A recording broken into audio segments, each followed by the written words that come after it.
Alrighty, it is a brand new Flyers Daily, Friday, April 4th, 2025. Flyers Daily, as usual, presented by Ticketmaster. Make more memories live. A couple of things real quick. We got two guests in this episode. We're going to have Flyers defenseman Jamie Drysdale and Flyers analyst on the television, Brian Boucher, also from the NHL on TNT, of course, former NHL netminder. We love having Boucher on.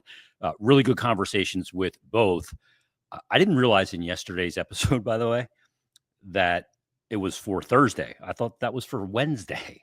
So Nick Seeler will be featured on one of our episodes next week. We have Mondays with Meltzer. Probably have Seals coming up on Tuesday. So that's my bad. Get a little scramble brained when it comes to what day of the week it is this time of year and with everything going on. So a couple of things to clean up real quick too as well. I've seen a bunch of comments in the YouTube feed, and I love that everybody comments. Keep them coming.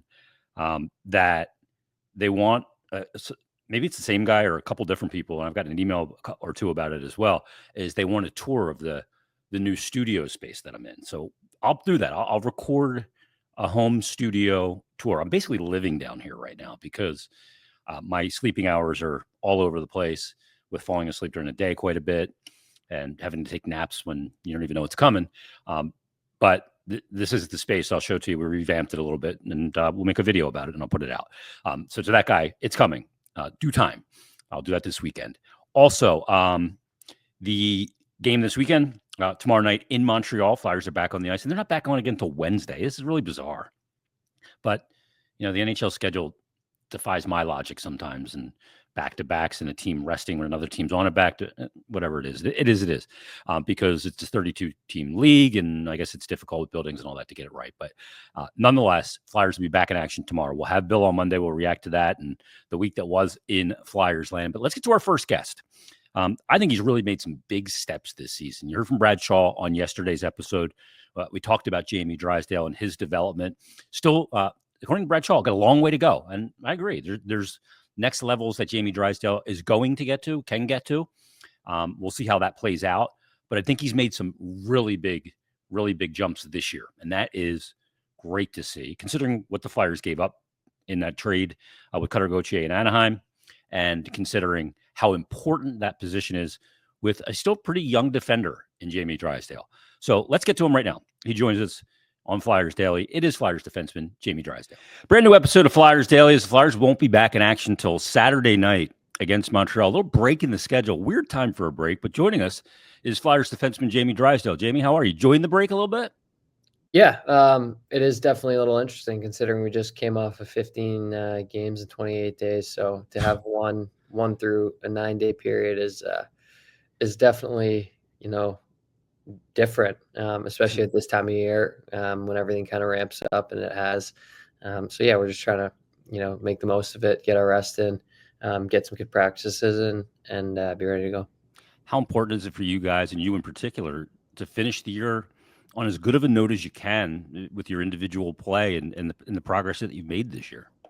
Yeah, 100%. I think definitely want to end on a good note. Kind of put my best foot forward, and obviously going into the summer, going into next year, been a pretty wild year for me across the board. So I think games come a long way from where it started, and confident with it. So looking to continue on and continue to get better.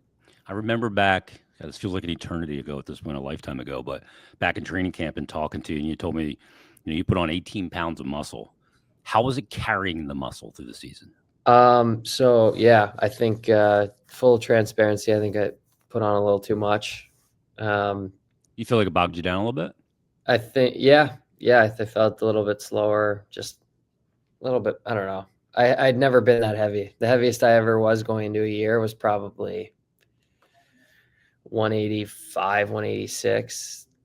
And then, it was pretty much 200 pounds coming in this year. So that's a pretty big jump. I think a lot of it just has to do with learning your body and learning where you're most comfortable weight wise and strength wise, and kind of having a good idea of where you're going in. So make some adjustments, go from there. But so I kind of have an idea of what I have to do, and I feel good with where I'm at now. So I think it's fascinating. Like professional athletes are like, if I weigh 194, it's too much, but 193 is my sweet spot. Like it's like Yeah. that precise sometimes. Did you taper back some of the weight through the season? Yeah, definitely. I mean, naturally you're gonna lose Yeah. some weight during the year.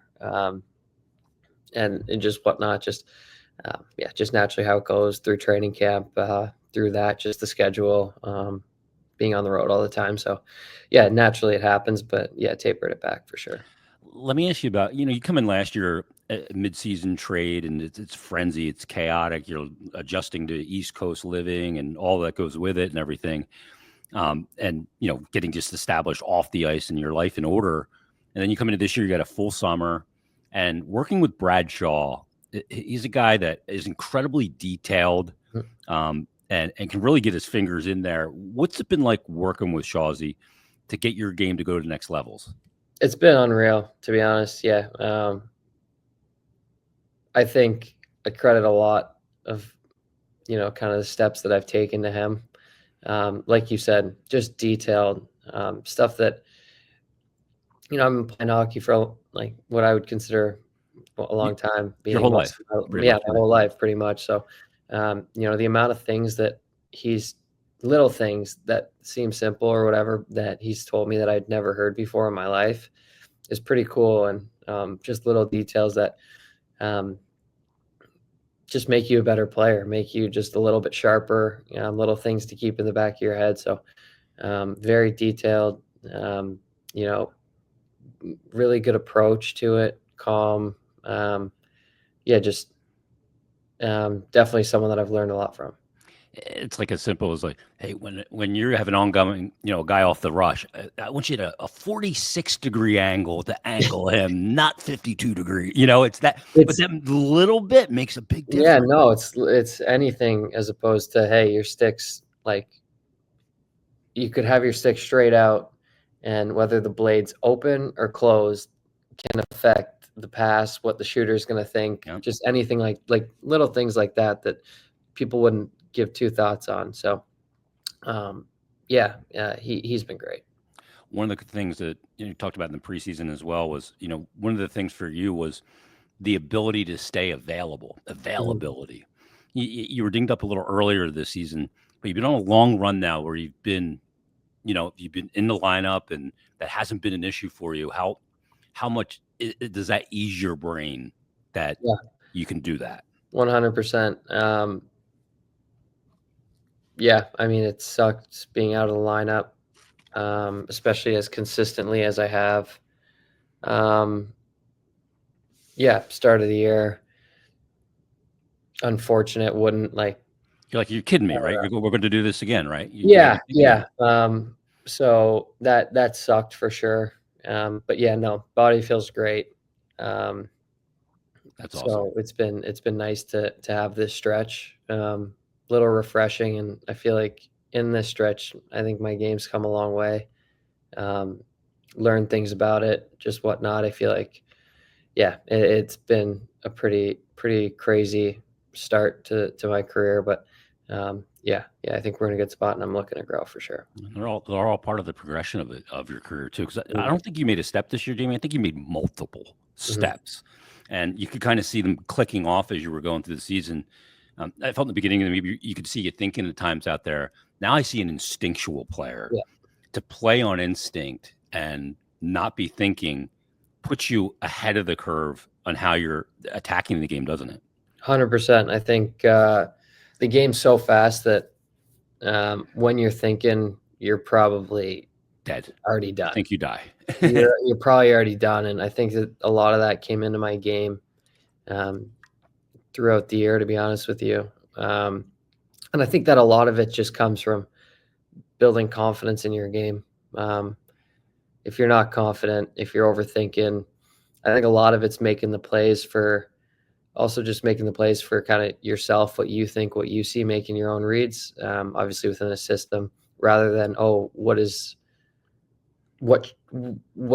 do I think that he wants me to make? What play do I think that is this going to happen? But I think you hit it right on the nail.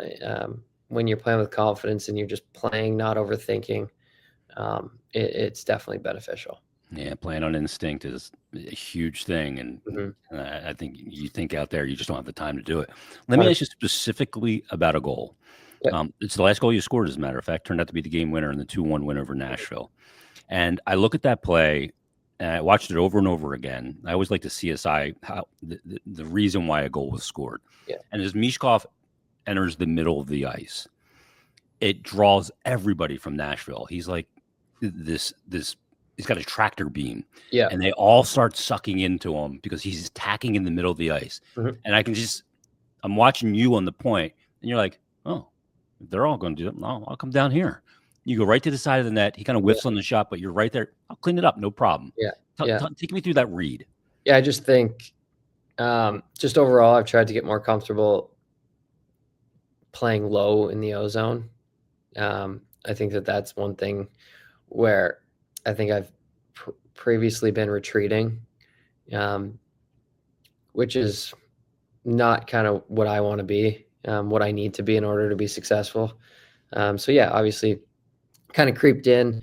Meach drew everyone to him. Everyone thought he was shooting, including myself, and then kind of whiffed on it. And yeah, I think just right place, right time. That's not by accident, though. That's a read. Yeah, Read. I kind of realizing that, and just putting yourself in a position. You see that we have full control, ready to make a play, just staying available. But yeah, obviously it was a fortunate bounce, but yeah, just kind of finding a sweet spot, soft spot, getting lost, and it just ended up coming right on my tape. Yeah, I mean, you could stay back there on the point and not have to be accounted for, or you could go to that good, I call good ice. Go to good ice. Yeah. Good ice, and good things will happen. Yeah, it's a pain in the butt to, especially when you're defending the opposing team when their D get rolling. Coming through, it's an extra guy to cover, an extra guy to worry about. You're like, what the hell is this guy doing back door? Yeah, so now I got this to deal with too. Yeah, the goalie sees you too. Things like that. So, yeah, no, definitely trying to work more of that in my game. Mish loves to attack the middle of the ice. As a defender, Mm-hmm. when a guy makes that hard curl off the half wall to the middle of the ice, and all of a sudden it opens up all the options to him, especially a guy like him is heads up. He's surveying everything. What does that do to you as a defender? It's like, oh my God, I got to pick my poison here, don't I? Yeah, I think it's really tough because Meach he gets the puck and he slows the game down. He'll stop up. As the defender playing with him, you love it because you're like, okay, there's a good chance I'm going to get this puck as the late man in the rush. As the defender against him, you're like, oh shit, who's going to go to him? Mm-hmm. If I step up, he's probably going to lay it right by me into someone of speed. Kind of have to play in an in-between, take your forwards to the net because he can make those little slip plays, and vice versa. He'll outweight, and then hit a late man, or he'll just skate in himself. So I think he's found a lot of options that he can make off a simple play, and he's extremely effective in doing so. Does he remind you of Kucherov at all? The guy who wants to slow you down, make you feel like you're safe, and then quick twitch kill you. The slow down, the ability to find options and late options, and kind of the ability of like only a certain amount of people have it where it's like, okay, when you stop up and you have your head up, it's like, okay, I have to respect it. Yeah. You're not going at him right away because odds are it's going to come straight through your feet and right on someone's tape. So, yeah, there's definitely players in the league like that. And, he's been real special as of late, especially. It's playing hockey at like a 2,000 ELO chess player, like a grandmaster. You know what I mean? It's like these guys, they see things and they're able to predict where, and then they can deliver it. They can deliver the puck on this insane cross ice pass through three guys, sticks, and everything. It's unbelievable. What a weapon that is. And Jamie, it's been great watching your progress this year. I think it's a big storyline, and it's been all positive, man. I'm so happy for you and can't wait to see where you go after this off season and taking it forward. Thanks for doing this as always. And I appreciate it, man. Yeah, of course. Got you. Appreciate it. Thank you. Thanks to Jamie Drysdale. He's a chill, kind of laid back guy. But as Brad Shaw said in yesterday's episode, that Jamie Drysdale maybe holds himself too accountable at times because hockey's a game of mistakes. There's going to be mistakes. Got to learn to, I guess, as you get older, to compartmentalize those mistakes, not let them affect you moving forward in your performance. It's a big thing with goaltenders. You let a goal in, you got to move on quick. Because if you linger on the goal you just let in, whether good goal, bad goal, whatever it is, however you played the situation, whatever, you got to move on, or it's going to build up on you and you're going to give up another one. And then you're going to have two you're worried about. So you got to move on quick, got to mentally reset. I know a guy that mentally reset as good as anyone. He holds a record in the NHL that I don't think will ever be broken. 5 straight games with a shutout. 5 straight games. At any level, that's ridiculous. At the NHL, it's even more ridiculous. Playing for I think at the time, Phoenix Coyotes, even more ridiculous. I think they had like 18 or 22 wins that season. 5 of them came in a row because our next guest wouldn't give up a goal. Pretty damn impressive. He is a great communicator. You hear him on the Flyers broadcast on television with Jim Jackson on NBC Sports Philadelphia. You hear him on and see him on NHL on TNT. He does a great job. Former NHL netminder Brian Boucher joins us on Flyers Daily. Bouch, how are you? I'm great. How are you doing? How are you holding up? I'm holding up, grinding it out, shift by we as goalies, Bouch, we didn't take shifts. So like you want to use like the hockey player, like jump over the boards for earn your next shift. We didn't ever jump over the boards unless we had to come in for a pulled goalie or something, or we'd jump over the boards for a delayed penalty call, bombing our way over the boards. You used to bomb your way over the boards when you're sprinting to the bench? I get off the ice as quickly as possible. I didn't want that goal that goes in the net to count against me. So when you get on that bench, it's an empty netter. You're safe. Yeah. And one of your teammates, some pigeon backs it up into his own net. Yeah. You don't need a dash for that. Let me ask you, at this point in the season, you grind it out. You cover the Flyers, you do their games, you do the NHL on TNT, and you got the playoffs are looming. And I know even though the Flyers aren't going to the playoffs, it's a really big grind for you. A lot of travel in the playoffs. How you holding up at this point in the season? I'm good, man. It's the month of March was probably the hardest month because we do 2 games a week with TNT, Sundays and Wednesday. So with the Flyers schedule that was pretty heavy in March, it was a busy month. But now we're on the backside of it. April looks good. And then playoffs start. And truthfully, in playoffs, first 2 rounds, we split with ESPN. So we'll go 3 days on, 3 days off.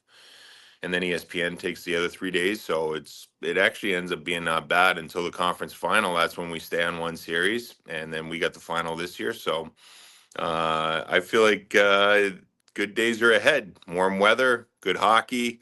I know for Flyers, not the case, but it's going to be good. Yeah. So it's all good. Do you let your prognostication of who you think is going to get to the finals? Do you let the fact that the travel that you have to go through between 2 cities, maybe part of like last year you didn't have it, but Florida and Edmonton, you couldn't be almost farther apart. You're going to end up with like a Winnipeg, Florida situation this year. Don't ever say the name Winnipeg to me. Okay. Nothing. I don't wish bad on any of the players or the staff there or whatever, but I wouldn't be upset if somebody upset Winnipeg. I'm sure it's a great place. I'm sure there's a lot of great people there, but I'm pulling for some better cities. Let's put it that way. Yeah, no doubt. Bouch, before we get to the Flyers specifically, I was talking about this on yesterday's episode. The fact that it looks like the Rangers aren't going to make the playoffs, Boston's not going to make the playoffs, the Flyers are not going to be a playoff team, Pittsburgh's not, Chicago is not, Detroit is not. These are really important NHL markets. Mm-hmm. Cap's going to go back up, and these markets, I think, are going to be in an advantageous situation with the really pretty steep escalation of the cap. But to not have those major markets, the NHL wants those markets in because they're good hockey markets, and the league's better when those teams are in the mix. Are you surprised to see that many of the the marquee franchises not in the mix?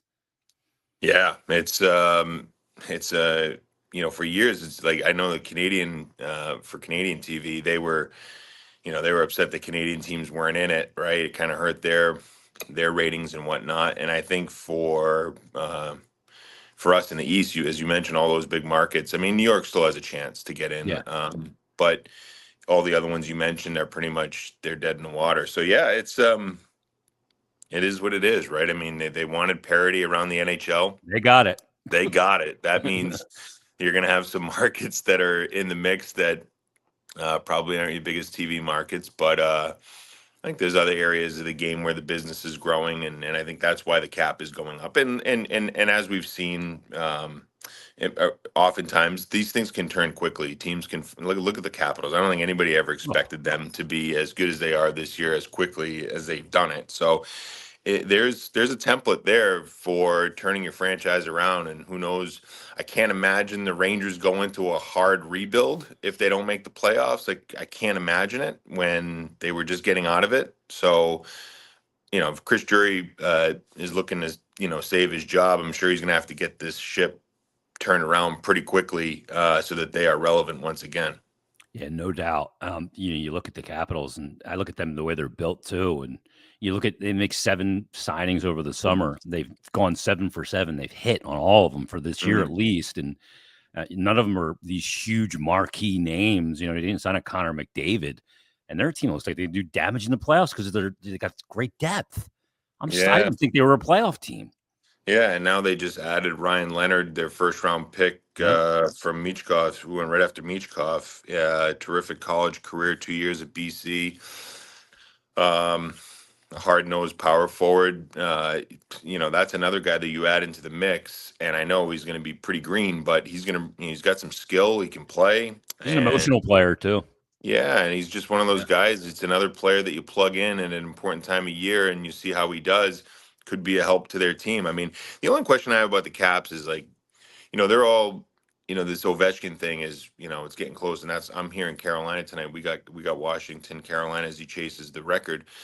What happens if he breaks the record? Is there like a decompression to the group? They're working so hard to get this, and I lived it when. And on a different scale, when we had my shutout streak going in Phoenix, everybody was so into it, and so they wanted to do everything to keep the puck out of the net for me so that we could get this record. And then after it happened, it was like there was a major sad hair out of the balloon. Yeah, and I wonder if the Caps they're riding this wave where it's Ovi's chase is so important. What happens after that, and can they find a way to pick themselves up, start a playoffs? That'll be the big question mark for me. Great point. I'm not saying they can't do it, but I'm just saying that I'm kind of I'm a little nervous for them if they fall back. Let's say they fall behind in the series, down 3-1 or down 2-0. Where's the adversity that they face this year? I think they've lost 3 in a row only once. It just happened this year. I think they just lost 3 in a row. They broke it last night with the win against Boston, but. Where's the adversity that they face this year? You hate that adversity to hit in the playoffs for the first time. Yeah, at that time of year. Yeah, no doubt. And it's obviously an enormous storyline. This is not a small one. This is one of the records that we thought would never be touched. So it's become a huge thing. And Ovechkin certainly lends into it, and he's a showman. Speaking of kind of letting the air out of the balloon, we get the firing of John Tortorella last week, Bouch, and team goes on and wins 3 straight games. You've been a part of these teams where a coach has been let go in a season, and it just changes the dynamic. The team's playing out the string already, so you can play loose hockey. And then you have the coaching change, and there's just a huge dynamic shift. Is that what you kind of see, kind of being responsible for, the playing free of mind and consequence in a way? I think that's part of it. I think let's face it, Torch was a big personality, right? He was a big voice in that room, a lot bigger voice than a lot of those guys in there, because a lot of the aside from say Couturier, Konechny, Sanheim, those are probably the big Lawton that's now gone. Those are the guys that have been around a long time that probably feel like they can walk around. They've been into every building several times. They know the league. They know what it's all about. Aside from that, it's a very young group of guys that are going through this league for the first times in their career. So Torch is the guy that they kind of he's the guy. It's like when you have a big player in your team, like a big personality. I think of guys that I played with that were big personality. Chris Pronger was a guy that comes to mind. You kind of look to him in times of whoa, what do we do here? And Prongs is the guy that was this is how we do it. This is what I'm he was the lightning rod, and that was Torts. And now I think it's just a different feel. Now these guys are kind of whew, that personality's gone. They can kind of they don't feel like the need to be on maybe they were on edge, or maybe they were just being anxious. I don't know. I don't know what it was, but they can just breathe a little bit. And I think that's part of what we're seeing right now. But then the other part of it, let's face it. I mean, this time of year it's garbage time. Like, Yeah. you see it all the time. Teams when the Yep. when the heat's off, the pressure's off, they just relax and play, and they start to get results. Is this really what the Flyers are, or is it just a case of another team just starting to click in garbage time? And I think that's the thing. You got to, and I'm sure Danny knows this, and Jonesy knows this. This is not what you think it is in January, February, You when the can't take press. much from this evaluation right now. Exactly, that's It's my point. preseason, So they basically. know this. They know this, Yeah. But it's good to see guys doing what they're doing and getting success. From a personal standpoint, as an ex-player, like for Michkov, he's chasing the caller. It seems like the guys are on board with trying to, help him get there. Yeah. Although Hudson had 3 assists last night, amazingly. But they're trying their very best. It's something to rally around, which is great for the players because you want to do well and gain confidence. But from an organization standpoint, is it really the best thing to be winning games right now when you could be falling out of a top 5 pick? Who knows? Yeah. The funny thing is, you got Michkov 7, and a lot of Flyers fans who bemoan them winning the games right now are the ones that say, you got to pick at the top 3 if you're just going to end up in mediocrity. But then they go crazy about, I can't believe they passed on Zeev Buim at 12th. He's going to be a Norris guy. He was picked 12th. So nobody knows. The draft is a crapshoot. But in talking to some people, it sounds like the top 6 is really strong. Yeah. So I think if you can get in the top 6, you kind of are guaranteeing yourself a very impactful player. After that, it seems to be a bit of a drop off. It's not to say that those players can't turn into impact players and franchise players. It's just that right now, from the people that I've talked to, it sounds like top 6 is where you want to be. So that's how you get there. Always those cutoff lines. Yeah. Yeah. Maybe you got to win. If you win some games and you get out of the top 6, then you got to win the lottery and move up. But I think if, say, you finish 3rd from last, and you end up as 3, the worst you can do is 5. The furthest you can fall is 2 picks, so they're inside the top 6. So All right, Bouch, let's talk goaltending, because if the team wants to move forward next year, they've got to go into the season with a better situation than they went through this year. First of all, the 3 goalie thing has befuddled me all year. Yeah. Like you, I'm not a fan of it. It doesn't serve a whole lot of good having a guy standing around at practice, on the side. The other guys need to get their work. They feel weird because there's a dude standing there twiddling his thumbs on the ice. It's just an uncomfortable situation. And if you're going to move things forward, you can't be undone by goaltending again. So they can't go in the same situation. How do you see this playing out? Does Danny got to go out and find kind of a veteran that you can get on a 2-3 year deal that can at least come in and give you, 50 games, 45 games of league average goaltending that you can rely on? Yeah. They do. I mean, I think Sam is a 1B, and that's what he's proven to be so far. I like him, and I think he's a good goalie. I don't know why it's tailed off recently. I can't explain it. It is what it is. So yeah, I mean, you can't bank that he can be a 60-game guy or 55-game guy. I don't think he's that, but I think he can give you 35. Maybe he can get to that point, but he's not there now. Maybe but he's not there now. I think he can give you 35 to 40. And he needs a good partner that can help win games as well. Great. But the big question for me, Jason, is, what happens in this offseason? Like, what is, like Danny's talking about phase 2 of the rebuild? What is phase 2 of the rebuild? It's been kind of vague, and I understand why it's vague. He's not going to let everybody know what his game plan is.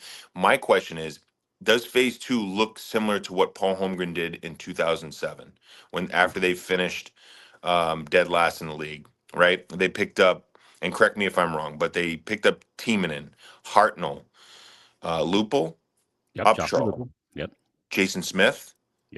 Danny Briere signed. Marty Biron came here, and they went from last to conference finals, I believe, against the Capitals. Right? Mm-hmm. Does it look like that? Is that what we're looking at for phase 2? If so, then absolutely they must go get another goaltender immediately in the offseason to help with that, because now you get a partner with Sam. I think you can climb very quickly. Or does phase 2, and it's an ambitious one, where it doesn't look like that, because let's face it, I mean, you could have a wish list of doing all of those things, but you need a partner in a trade or whatever you're doing or signings that people want to reciprocate and help you out. And if you can't make those deals, and maybe that's I don't know. I'm just spitballing here. Yeah. If you can't get that done, and it looks like 50% of what 2007 looked like, or 25% of what 2007 looked like, then maybe next year's not the year to go and get that goaltender to help. You know what I'm saying? So do you run back the same goaltending you did this year? Well, I mean, if you can't accomplish what you were looking to accomplish to help your team for next season, then why? You know what I mean? Like, it doesn't do you any good. Maybe there is one more year of hurt before you can accomplish what you are. You I don't know if you're following what I'm saying. Like, no, it all depends on I don't how much. I don't think you fix Rome this offseason. I don't. Yeah. Well, I don't know. Maybe you can. If it looks like 2007, where it's a complete revamp, kind of like what Washington did on the fly, I guess. I'm not saying they have to be all older guys. It can be 20-somethings that get your team to another level. If that's the case, yes, you need to improve your goaltending if the goal is to get into the playoffs. I mean, Fedotov has played some good games, but overall, I don't know that it's what you need as a 1-2 punch, and certainly not 3. You're right. It's a hole. I mean, there's no denying the save percentage in the league. It's the worst in the NHL, and if you're looking to get to the next step, I don't know that you can do it with the current tandem as is. I'm a big fan of Sam, though, and I think he's a guy that with the right partner that can help win games, take the load off. I think he can be a good complement. Yeah, in that situation, I feel comfortable if he's got a guy there, and I'm looking for Connor Hellebuck to give me 60 games of, 925 save percentage. Yeah, I'm asking for league 904 league average. You know what I mean? I'm not shooting for the sun and the stars. Yeah. Let me ask you about this though, Bouch, because there's some players that have been here for a lot of losing. Do you get to the point as a player too, where you risk the situation where you go through another year, you're undone by goaltending and results, and going into the season knowing that that's again a huge question mark, really put some players at risk of developing too much losing scar tissue, because you only get one career. You got one career. That's it. We look at fans, it's like, hey, it's a lifetime thing. It ain't that for a player. No, I know. I don't know about that. I think guys like Sanheim, Konechny, Coots, Hathaway, they're Sealer. Like, I think these are quality guys. Even if there was losing going on another year for whatever reason, I don't know that it would change the trajectory or how they lead and hurt younger players. Because if it does turn around, I think those guys are like guys like Forster, Cates. These are quality people, good players. They'll find a way to snap out of it. You know what I mean? So I don't think it would hurt their careers too much. Losing stinks, and it stings, and it's no fun as a player. But these guys will hang in there. I'm not worried about that. I think more the big question that I have is just how ambitious is Danny with phase 2, and I get why it's not like clear cut what it's going to be, because I'm sure he's got plans, and you hope he's probably hoping it works out for the best and he gets everything that's on his wish list. We'll see. I mean, that's the tough part. I think that's I don't know how Homer was able to do it back in 2007, but when he did it, think about what it did for the next 5-6 years. It put the team in a place where they could really compete. In 2010, we went to the Stanley Cup final, and there could have been a couple more years if they, if Pronger doesn't get hurt. So it was great job by Homer. You'd have to interview him to see how ambitious he was and how fortunate he got in making those trades and signings. Like, how were you able to pull that off? And is that something that Danny's looking to do? I wonder. It'll be an interesting offseason, a fun offseason to watch, keep an eye on. Yeah, there's a lot of storylines for the offseason. I think Homer was like a Jedi. Like he's so soft spoken, such a respected hockey guy that Yeah, he just found a way to find players that fit and would put it all together. I mean, you look at the signings. Hartnell was a nice player in Nashville, so was Timonen. What they became here, though, I mean, was like a whole different level. It just fit like beautifully. That's like the painter, painting a beautiful picture of building a roster. You always want the big shiny guys, but sometimes that's not what's needed.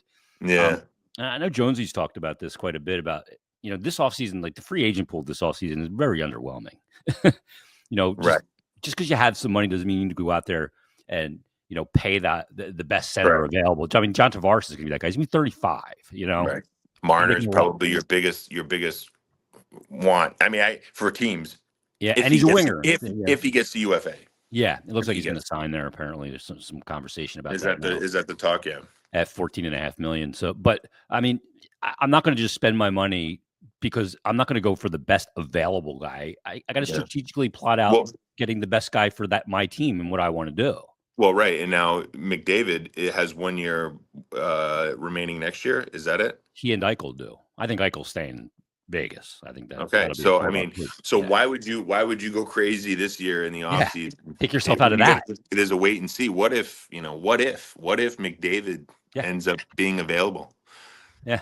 And you spent your money on some Asian guy, and now you're out of that conversation. So that's and you got a new building opening up. Yeah. So maybe phase 2 looks like more of, instead of signing guys, maybe you're signing plug and place guys, down your lineup, but maybe it's about trading for players that are ready to pop. Kind of like when you got Hartnell and Timonen, right? Were those signings or trades? They were trades. Yeah. So trades. I mean, so, that's what I mean. Like, what does phase 2 look like? How ambitious are they? I don't know. I mean, I am not privy to their conversations. I'm a fan just like everybody else, and been a wait and see approach. And I'm excited for the offseason to see what it brings, and what can be accomplished. Yeah, and that's the thing too. You don't want to take yourself out of that McDavid. If he becomes available, you got a lot to offer a guy coming to the East Coast to be a massive superstar. I mean, he's a superstar now because he's so good, but he's in Siberia. He's been doing all this in Siberia, and people on the East Coast don't see it. The travel on the East Coast, you could offer him the sun and the stars, and get him here on the Northeast Corridor. You don't take yourself out of that mix.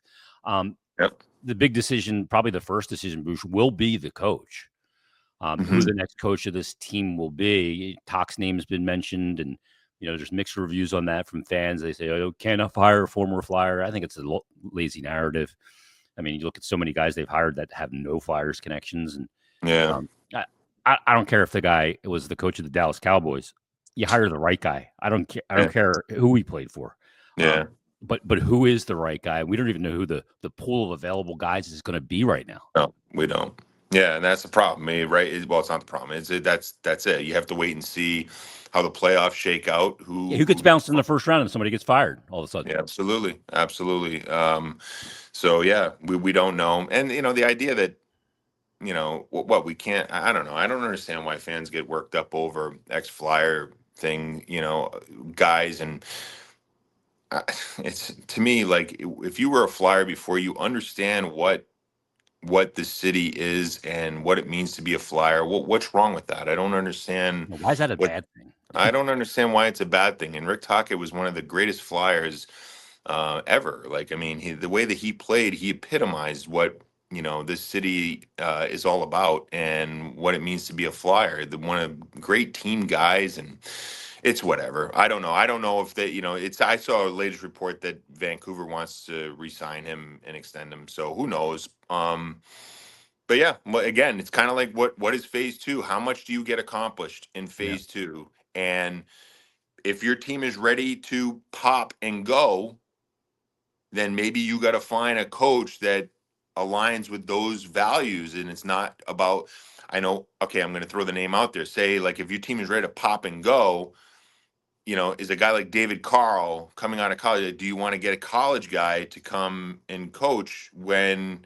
he may not be ready for, you know what I mean? Like, I know he's been successful at the other levels, but that's all I'm saying. And is he a development coach, but not when you're ready to pop and go? Yeah, maybe you want a guy like that is way more established, that's, won in the playoffs, maybe a Stanley Cup champion, and understands how to, manage those types of pro personalities.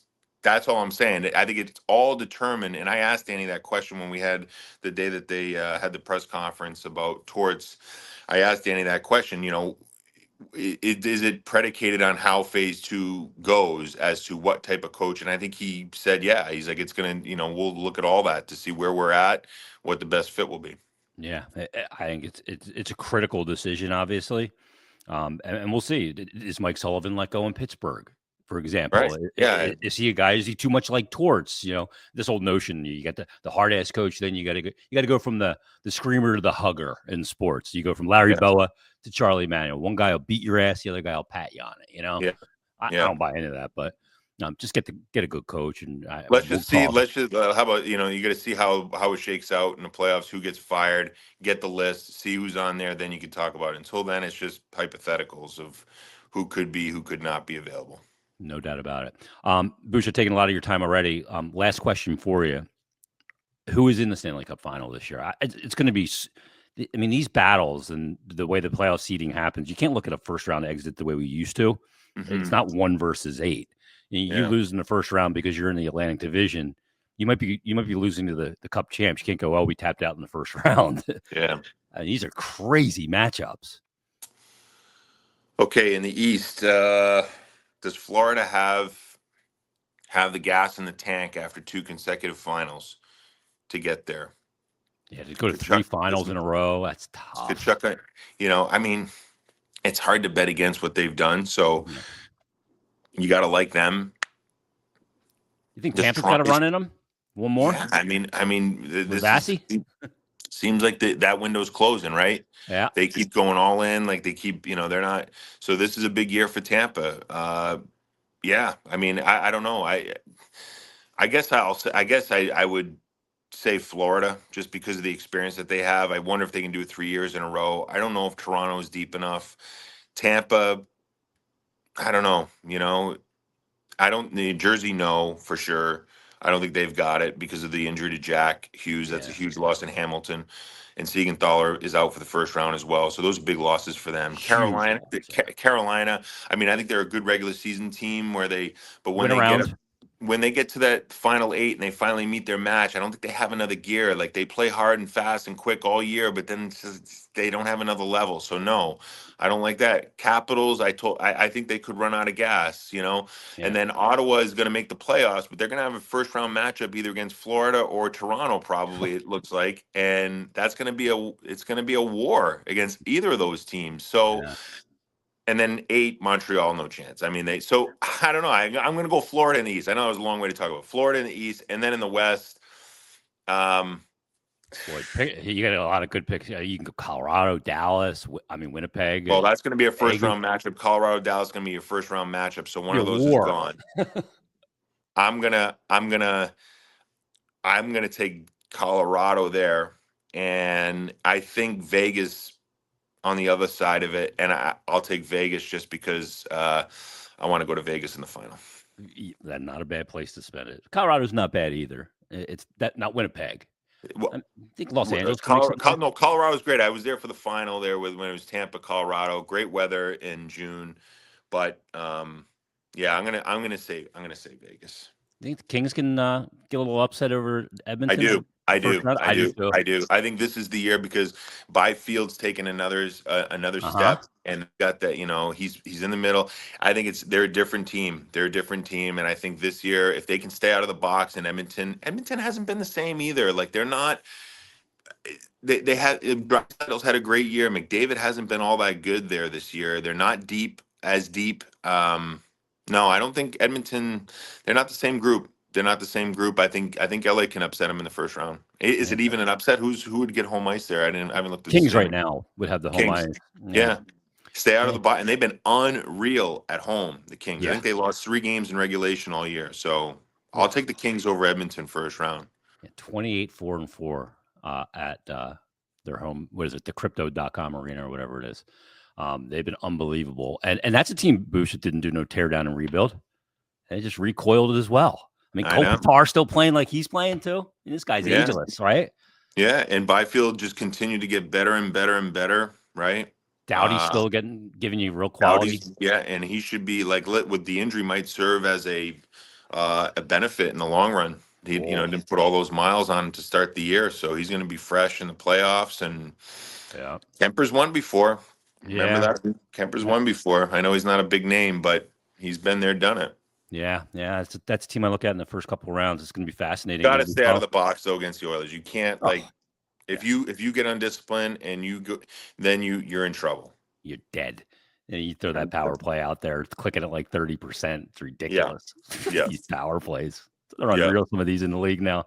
It's just disgusting. Well, it's going to be a fascinating storyline to follow from the local stuff with the next head coach and this offseason, phase 2. You bring up a great point. What is phase 2? Yeah. We'll find out in due time. We all want to know now, but we'll find out in due time. Yeah. Boosh, you're doing great work on all the gigs you're doing, man. Thanks for doing this. Appreciate it. We love talking to you. And we'll get after it again here in the offseason as well. But enjoy the playoffs as you go through the trials and tribulations with TNT.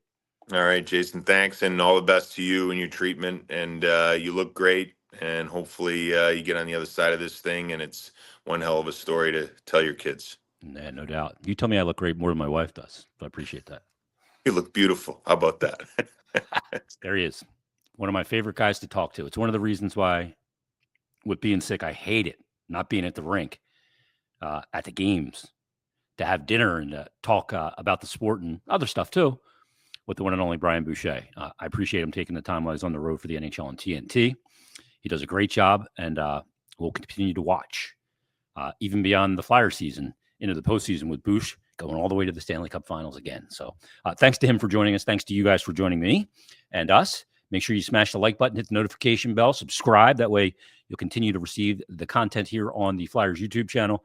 And do the same. If you're listening on Apple or Spotify, Stitcher, whatever it is, to just the audio version, leave us a 5-star rating and review. We would love that as well.